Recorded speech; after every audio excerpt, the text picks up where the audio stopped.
Here's my power. Can I form a government? Levy a tax? Declare war? No. But when I speak, the nation believes I speak for them. The only problem is, I can't speak. How great was the King's speech? Want to call him first best works. Truly a great actor.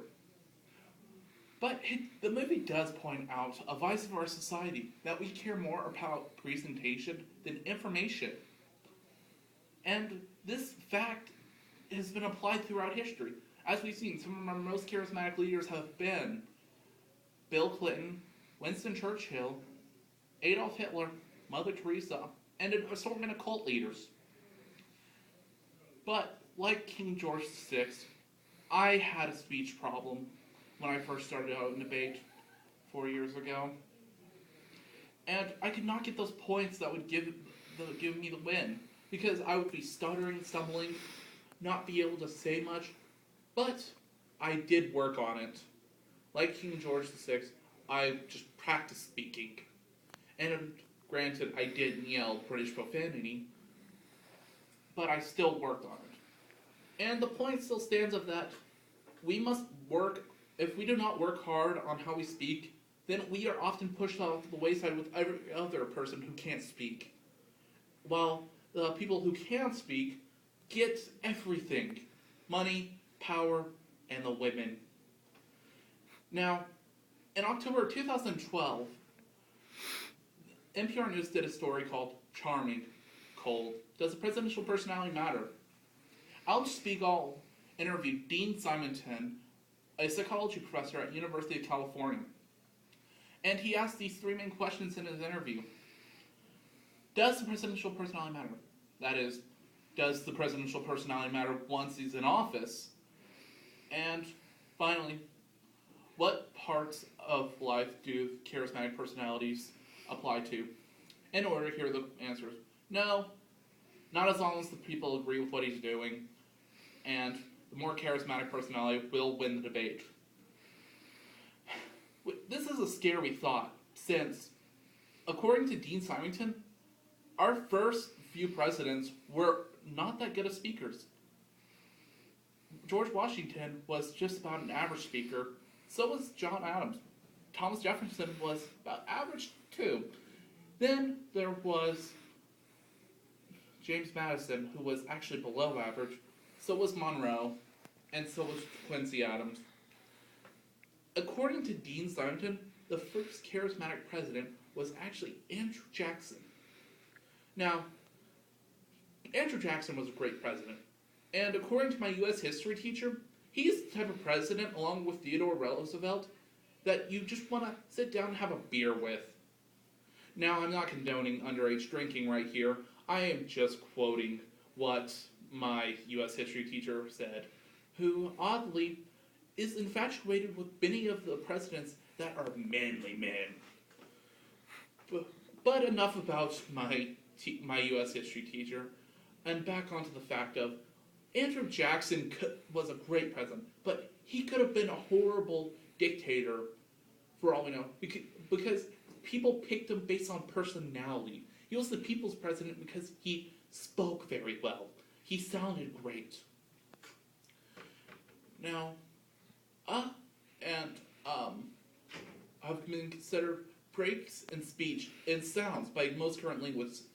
But according to an article done in September of 2012 by ABC News, are actually parts of English that say, I'm having trouble thinking of a word right now, or I cannot fathom a response to your statement.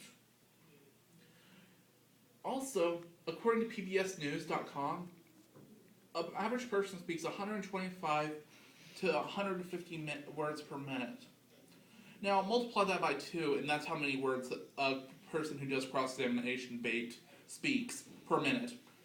Actually, probably per 45 seconds to 30 seconds.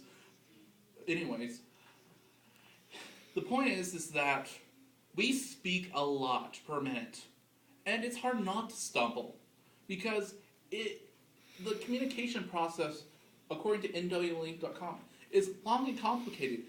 But I can break it down into 3 parts for you today. First is thought. The sender thinks of an idea or some gesture. Then there's the encoding, where the sender packages the message in a way that the receiver can understand, and then deciphering. The receiver has to translate the message that was sent by the sender. It's hard not to stumble when we have this entire process going on. I mean, the communication process is long. I can give you an entire speech about that. Which, unless you want to hear, which you probably don't, I will move on and continue about how charismatic personalities are very detrimental. Now, after the charismatic personalities have been pushed and emphasized into the limelight, because when we look at a presidential debate, we look at who's the better speaker. We judged who won the debates based on who did better. A great example would be the first debate between Mitt Romney and Barack Obama, where Barack Obama was kind of looking off to the wayside, not really answering, kind of out of it. While Mitt Romney was just speaking, trouncing on him. And that is what I'm here to bring a solution to. Today, we have everybody focusing on charismatic speaking. Who speaks better? Who doesn't? Who speaks well? And that can be answered by this. If they sound too good, they are probably not true. Because as we have seen, many political correspondents and political ads trash their opponent or another politician, we notice they sound excellent. There's always that dramatic background music with the guy that has that deep, soothing voice saying that President Barack Obama had cut taxes for the lower class while raising taxes for the middle class of the American people. Or Mitt Romney, he wants to raise the taxes for the poor and middle class while cutting taxes for the rich. Now, as we can see, there are many different types of political ads and different attacks that sound pretty good. But I have a couple solutions here. Either do not listen to what they're saying and turn off the TV. Or if it's online, just go to a different website. And finally, if you're curious but you don't want to be influenced by the speaking, read a page or two of information. Because you might find it's a lot harder to swallow if it's not candy-coated. But alas, many people will not want to read an extra page or two. They'd rather have everything crammed down their throats by the voices of angels. And that is why we must consider this. People love to hear charismatic speaking, but at the same time, they don't like it because it makes them feel like a horrible speaker. And while we look at the people who can't speak well, we criticize them because they can't speak well. We scoff at them. We just go, yeah, right, come back when you can speak eloquent sentences, it's spell smart. But no, just like I have been criticized and chastised for using large words and sounding well, I have also been criticized and chastised for not using long words and sounding well. To where I found the line of that people love charismatic speaking, but at the same time, they don't like it because it makes them feel bad about themselves. And so that is why we must consider this as my final parting words.